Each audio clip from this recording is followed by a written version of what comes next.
ఇప్పుడే జగదాంబ 70mm లోని F1 movie చూసి రావడం జరిగింది. ఈ 70mm లార్జ్ స్క్రీన్ లోని 4K ప్రింట్ క్వాలిటీ అండ్ డాల్బీలోని ఇంగ్లీష్ వెర్షన్ కేవలం 7:30 షోకి మాత్రమే వేస్తున్నారు. రిమైనింగ్ షోస్ అన్ని కూడా రామాదేవిలోని నార్మల్ స్క్రీన్ లోని తెలుగు డబ్బుడు వేస్తున్నారు. సో మొత్తానికి మిస్ అవ్వకుండా ఈ బిగ్ స్క్రీన్ లోనే చూడడం జరిగింది ఎర్లీ 7:30 షో. అండ్ పర్సనల్లీ ఈ ఇయర్ లో ఈగర్లీ వెయిట్ చేస్తున్న ఫిల్మ్స్ లిస్ట్ లోని టాప్ 3rd ప్లేస్ లో ఉంటుంది ఈ F1 మూవీ నాకు. సో ఈ film F1 car race fans కి, బ్రాడ్ పిట్ ఫ్యాన్స్ కి, ముఖ్యంగా మూవీ లవర్స్ కి, Top Gun Maverick fans, director Joseph Kosinski కి ఆ తర్వాత తీసిన ఈ F1 ఎలాంటి ఎక్స్పీరియన్స్ ఇస్తుందని కూడా ఈగర్లీ వెయిట్ చేశారు. సో మొత్తానికి వాళ్ళతో పాటు రెగ్యులర్ ఆడియన్స్ కి కూడా ఎలా అనిపిస్తుందో క్లియర్ గా ఈ రివ్యూలో తెలుసుకుందాం. ఈ ఫిలిం చూడాలంటే F1 కార్ రేస్ మీద కంప్లీట్ నాలెడ్జ్ ఉండాలా, జస్ట్ బేసిక్స్ తెలిసినా పర్లేదా, అసలు టచ్ లేకపోతే అర్థం కాదా?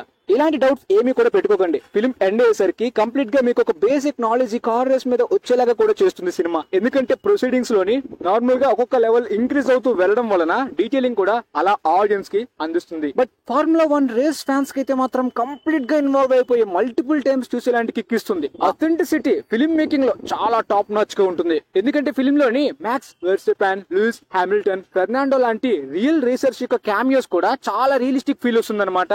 వాళ్ళ క్యామియోస్ స్క్రీన్ మీద చాలా మంచి రెస్పాన్స్, రియాక్షన్ వచ్చిందనమాట. చూస్తుంటే F1 రేస్ ఫ్యాన్స్ చాలా మంది వచ్చినట్టున్నారు. But normal audience, film lovers and ఈ కార్ రేస్ గురించి బేసిక్ నాలెడ్జ్ కూడా లేని వాళ్ళకి సినిమా అంతా కూడా అన్ప్రెడిక్టబుల్ వేలో వెళ్ళడం చాలా ఇంప్రెస్ చేస్తుంది. వాళ్ళకి కూడా ఎక్కడ కూడా ఎక్స్పెక్ట్ చేసినట్టు జరగకుండా అడ్రినలిన్ రష్ మొదటి యాక్ట్ నుండే చాలా హెవీగా బిల్డ్ అవడం అనేది చాలా మంచి థ్రిల్ జనరేట్ చేస్తుంది. ఈ ఫిలిం లోని చాలా రేసింగ్ సీక్వెన్సెస్ లోని మంచిగా పెద్ద స్క్రీన్, మంచి సౌండ్ క్వాలిటీ ఉన్న స్క్రీన్ ని పిక్ చేసుకున్నట్టయితే మాత్రం once in life time experience అని చెప్పాలి. ఇంతకు ముందు ఈ కార్ రేసింగ్ స్పోర్ట్స్ డ్రామాలో చాలా ఫిలిమ్స్ మనం చూసాం. రష్ గానీ, రీసెంట్ గా ఫోర్డ్ వర్సెస్ ఫెరారీ గానీ, ఇంతకు ముందు 90s లోని టామ్ క్రూజ్ గారి డేస్ ఆఫ్ థండర్ గానీ, ఇలా చాలా ఫిలిమ్స్ చూసుంటాం. బట్ ఈ ఫిలిం డెఫినెట్లీ స్టాండ్ అవుట్ అవుతుంది. ముఖ్యంగా రేసింగ్ సీక్వెన్సెస్ లోని పర్హాప్స్ ఇంత జా dropping, path breaking, adrenaline rush తో ఉండేలాంటి కార్ రేసింగ్ సీక్వెన్సెస్ కేవలం ఈ ఫిల్మ్ లో కాకుండా మనం చూడగలమంటే రియల్ కార్ రేసింగ్ సీక్వెన్సెస్ తప్పించి ఇంకెక్కడ కూడా చూడలేమని చెప్పాలి. Hats off to you man Joseph Kosinski కి. టాప్ గన్ మ్యావరిక్ తర్వాత మరొక న్యూ సినిమాటిక్ అచీవ్మెంట్ ని అచీవ్ చేసిన స్టోరీ టెల్లర్, మరొక evergreen ultimate theatrical experience ని అందించారు. డెఫినెట్లీ మల్టిపుల్ టైమ్స్ చూడడానికి కూడా ప్రిపేర్ అవుతున్నాను. సినిమాటోగ్రఫీ మంచి ఇమ్మర్సివ్ ఫీల్ తో పాటు ఇంప్రెసివ్ విజువల్స్ ని కూడా అందించారు. మీ దగ్గరలో ఐమాక్స్ గానీ, డాల్బీ గానీ ఉంటే అస్సలు ఎట్టి పరిస్థితుల్లో ఈ సినిమాని మిస్ కాకండి. ఎందుకంటే sound experience and picture quality చాలా ఇంపార్టెంట్ కాబట్టి డాల్బీలో చాలా ఇమ్మర్సివ్ ఫీల్ ఇచ్చింది. అండ్ 2K ప్రింట్స్ కాకుండా 4K ప్రింట్ లో చూసినందువలన ఆ క్వాలిటీ కూడా 70mm స్క్రీన్ మీద టాప్ నాచ్ క్వాలిటీ ఎక్స్పీరియన్స్ అనిపించింది. ఇన్ఫాక్ట్ మెలోడీ రీసెంట్ గా చాలా మంచి అప్గ్రేడ్ చేసిన థియేటర్ లో కూడా రిలీజ్ అవుతుంది అనుకున్నాను, కానీ అన్ఫార్చునేట్లీ అక్కడ రిలీజ్ కాకపోవడం బ్యాడ్ లక్ అనే చెప్పాలి. రీసెంట్ టైమ్స్ లో Dune 2, Mission Impossible the Final Reckoning తర్వాత టాప్ నాచ్ థియేటర్కల్ ఎక్స్పీరియన్స్ ఇచ్చిన సినిమా F1 అనే చెప్పాలి. అండ్ నెక్స్ట్ రాబోయే అవతార్ 3 మరి ఏ రేంజ్ ఎక్స్పీరియన్స్ ఇస్తుందో చూడాలి. ఇకపోతే ఈ racing sequence, theatrical experience, technical brilliance అంతా కూడా పక్కన పెడితే drama, characters, screenplay ratings ఎలా ఉన్నాయి? సినిమా ఎండ్ అయ్యేసరికి సానీ హేస్ క్యారెక్టర్ చాలా ఇంప్రెస్ చేస్తుంది. బ్రాడ్ పిట్ గారి కెరీర్ లో one of the best roles అనే ఫీల్ కూడా వస్తుంది. చాలా ఐకానిక్ రోల్స్ నే ప్లే చేసిన ఆయన ఈ పాత్రని చాలా ఈజ్ తో యాక్ట్ చేశారు.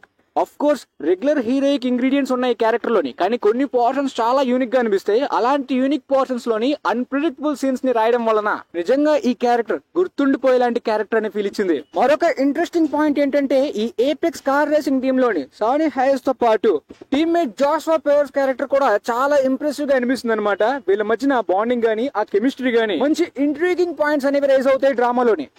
కేరీ కాండన్ మెయిన్ లీడ్ యాక్టర్స్ అయినప్పటికీ ఫిలిం లోని బ్రాడ్ పిట్ తోటి ఎక్కువ కెమిస్ట్రీ డామ్సన్ ఐడ్రిస్ ప్లే చేసిన ఈ జోషువా పియర్స్ క్యారెక్టర్ ఉంటుందని చెప్పాలి. అది కూడా ఫస్ట్ హాఫ్ లోని ఎక్కువ పోర్షన్స్ లోని పెట్టడం మంచి యూనిక్ అన్ప్రెడిక్టబుల్ డ్రామాని జనరేట్ చేయగలిగారు. ఇన్ఫాక్ట్ హావియర్ బార్డమ్ గారు చాలా అద్భుతమైన యాక్టర్. ఆయన తోటి బ్రాడ్ పిట్ కి ఎక్కువ స్క్రీన్ స్పేస్ ఉంటుంది అనుకున్నాను, కానీ ఉన్నంత వరకు బాగానే ఇంప్రెస్ చేస్తుంది. ముఖ్యంగా క్లైమాక్స్ లోని చాలా బాగుంటుంది ఆయన క్యారెక్టర్. సో ఇందాక చెప్పినట్టే క్యారీ కాండన్, హావియర్ బార్డమ్ వీళ్ళ క్యారెక్టర్స్ అన్ని డీసెంట్ గా ఉంటాయి, పర్ఫార్మెన్సెస్ కూడా. కానీ బ్రాడ్ పిట్ తర్వాత జోషువా పియర్స్ క్యారెక్టర్ లో కనిపించిన డామ్సన్ ఐడ్రిస్ చాలా నేచురల్ గా పర్ఫార్మెన్స్ ని డెలివర్ చేశారు. చాలా కన్విన్సింగ్ గా ఉంటుంది. ఈవెన్ బ్రాడ్ పిట్ గారు కూడా 60 years ఏజ్ లోని ఒక రేసర్ గా పర్ఫార్మ్ చేయడం అంత ఈజీ కాదని చెప్పాలి. ఆయన ఎవర్ గ్రీన్ చామ్ గానీ, ఆ ఫిట్నెస్ గానీ, ఆయన పర్ఫార్మెన్స్ తో పాటు క్యారెక్టర్ ని కూడా అంతే కన్విన్సింగ్ గా రాసుకున్నారు కాబట్టి వర్కౌట్ అయింది బాగా. హాలీవుడ్ లో కొంతమంది లెజెండరీ సీనియర్ యాక్టర్స్ 50 ఇయర్స్ దాటిన తర్వాత కూడా ఫిట్నెస్ ని గానీ లుక్స్ ని గానీ మెయింటైన్ చేస్తున్న కొంతమంది యాక్షన్ హీరోస్ చాలా హాలీవుడ్ ఫిల్మ్స్ యొక్క స్టోరీస్ లో గానీ క్యారెక్టర్స్ లో గానీ ఆ క్యారెక్టర్ ఆల్మోస్ట్ రిటైర్ అయిపోయే స్టేజ్ లోని ఇంతకు ముందు ఫెయిల్ అనే దాంట్లోనే ఈ ఏజ్ లో యంగ్స్టర్స్ తో పోటీ పడుతూ ప్రపంచంలోనే ఎవరు అచీవ్ చేయలేనిది అచీవ్ చేయాలనే తాపత్రయపడేలాంటి స్టోరీస్ గానీ క్యారెక్టర్స్ గానీ హాలీవుడ్ లో చాలా కన్విన్సింగ్ గా అడ్రినలిన్ రష్ ని చాలా హెవీగా బ్యాలెన్స్ చేసేలాంటి స్టోరీ టెల్లర్స్ ఎన్నో క్లాసిక్స్ అందించారు. అలాంటి వాళ్ళలోని ఈ జనరేషన్ లోని జోసెఫ్ కోసిన్స్కీ కూడా new game changing new cinematic standards ని అచీవ్ చేసే డైరెక్టర్స్ లో ఒకరయ్యారు. In fact film stories and characters మాత్రమే కాకుండా రియల్ లైఫ్ లో కూడా ఈ లెజెండరీ సీనియర్ స్టార్స్ ఈ ఏజ్ లో కూడా అచీవ్ చేయడానికి పెట్టే ఎఫర్ట్స్ నిజంగా హ్యాట్స్ ఆఫ్ అనాల్సిందే సిగ్మా మేల్ బ్రాడ్ పిట్ గారికి. ఇదే ఈ లెవెల్ ఎఫర్ట్స్ అంటే నెక్స్ట్ రాబోయే టామ్ క్రూజ్ గారి Days of Thunder 2 realistic stunts and practical effects తో ఇంతకు మించిన అడ్రినలిన్ రష్ ని అండ్ హెవీ టెన్షన్ ని షూటింగ్ టైమ్ లో కూడా బిల్డ్ చేస్తారేమో. బట్ డైరెక్టర్ గా జోసెఫ్ కోసిన్స్కీనే తీసుకుంటే చాలా బెటర్ అన్నమాట. ఇలాంటి స్పోర్ట్స్ గానీ ఒక న్యూ అచీవ్మెంట్ చేసేలాంటి స్టోరీస్ లో ఉన్న స్పిరిట్ ని మంచి ఎమోషనల్ బ్యాలెన్స్ తోటి మంచి క్యారెక్టర్స్ తో మంచి ఇంట్రెస్టింగ్ స్టోరీ టెల్లింగ్ ని అందించగలరు అనమాట. ఆ డేస్ ఆఫ్ థండర్ కి తగ్గట్టు ఆ new car world new car rules ని కూడా అద్భుతంగా ఆయన స్టోరీ టెల్లింగ్ లో అందించగలరు. అలానే కంప్లీట్ గా ఇల్లిటరేట్ ఆడియన్స్ కి టచ్ లేని వాళ్ళకి కొంతమందికి కంప్లీట్ గా ఎక్కకపోవచ్చు నేటివిటీ ప్రాబ్లం. బట్ ఇండియాలోని మల్టీప్లెక్సెస్ ఆడియన్స్ కూడా ఎగబడి చూసేలాంటి ఎక్స్పీరియన్స్ పక్కాగా ఉంటుంది. ఈవెన్ ఇండియాలోని ఐమాక్స్ యొక్క రెస్పాన్స్ గానీ డిమాండ్ కూడా ఈ సినిమాకి తీవ్రంగా పెరిగింది కాబట్టి మరి ప్రపంచవ్యాప్తంగా ఎలా ఉంటుందో చూద్దాం. ఫైనల్ గా ఈ ఫిల్మ్ కి నేను ఇస్తున్న rating 9/10. Yes, Top Gun Maverick లాంటి game changing goose bumps theatre experience కి ఏ మాత్రం కూడా డౌన్ అవ్వదు. ప్రిపేర్ అయ్యి వెళ్ళిపోండి, హ్యాపీగా ఎంజాయ్ చేయండి. నేనైతే మరికొన్ని సార్లు మల్టిపుల్ టైమ్స్ చూడడానికి కూడా ఆల్రెడీ ప్రిపేర్ అయిపోయాను. రీసెంట్ టైమ్స్ లోని ద ఫైనల్ రెకనింగ్ చూసాను. మళ్ళీ ఇప్పుడు next maybe Avatar third part అనుకుంటున్నాను. లాస్ట్ ఇయర్ డ్యూన్ 2 గానీ ఫ్యూరియోసా గానీ అంతకు ముందు డెడ్ రెకనింగ్ గానీ దాంతోపాటు టాప్ గన్ మ్యావరిక్ గానీ అవతార్ 2 గానీ ఇలాంటి కొన్ని ఫిల్మ్స్ థియేటర్స్ లో ఎన్నిసార్లు చూసినా కూడా ఆస్వాదిస్తూనే ఉండాలనిపిస్తుంది. నిజంగా బుల్లెట్ ట్రైన్ తర్వాత అలాంటి మ్యాజికల్ ఎక్స్పీరియన్స్ ని బ్రాడ్ పిట్ గారు ఆయన కెరీర్ లో అందించారు. చూస్తే ఐమాక్స్ అండ్ 4DX ఇలాంటి పెద్ద స్క్రీన్స్ అయినా నార్మల్ స్క్రీన్స్ లో పనికిరాదని కూడా ఫిక్స్ అవ్వకండి. థియేట్రికల్ ఎక్స్పీరియన్సే. నార్మల్ స్క్రీన్ అయినా సరే అసలు మిస్ కాకండి. అక్కడ ఎంతో కొంత ఎక్స్పీరియన్స్ ఉండొచ్చు. కంప్లీట్ గా ఓటీటీలోని ఆ ఎక్స్పీరియన్స్ బాగా తక్కువగా ఉంటుంది కదా. థియేట్రికల్ ఎక్స్పీరియన్స్ ని ఎంత లోగా ఉన్నా సరే మిస్ కాకుండా చూడడానికి అయితే ప్రయత్నించండి. ముఖ్యంగా ఫిల్మ్ లవర్స్ మిస్ అయితే కంప్లీట్ గా రిగ్రెట్ ఫీల్ అవుతారు మీరు తర్వాత.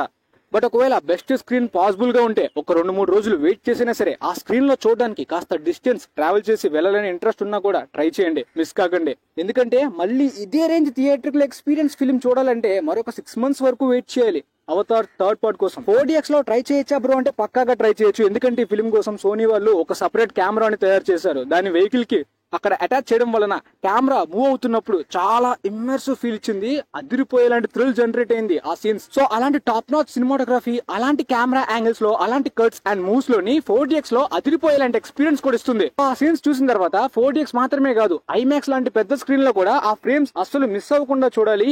అండ్ ఆ ఒరిజినల్ సౌండ్ ఎక్స్పీరియన్స్ కూడా ఐమాక్స్ లో ఉంటుంది కాబట్టి మిస్ అవ్వకూడదు అనే ఫీలింగ్ కూడా పక్కాగా ఇస్తుంది. సో మొత్తానికి నా రివ్యూ ఎక్స్పీరియన్స్ మీకైతే క్లియర్ గా కంప్లీట్ గా అర్థమైంది అనుకుంటా. వీలైతే ఈ వీడియో మీ ఫ్రెండ్స్ లో ఉన్న వాళ్ళకి కూడా షేర్ చేయండి. మేబీ వాళ్ళకి కూడా యూజ్ అవ్వచ్చు అనుకుంటున్నాను. And thanks for watching guys.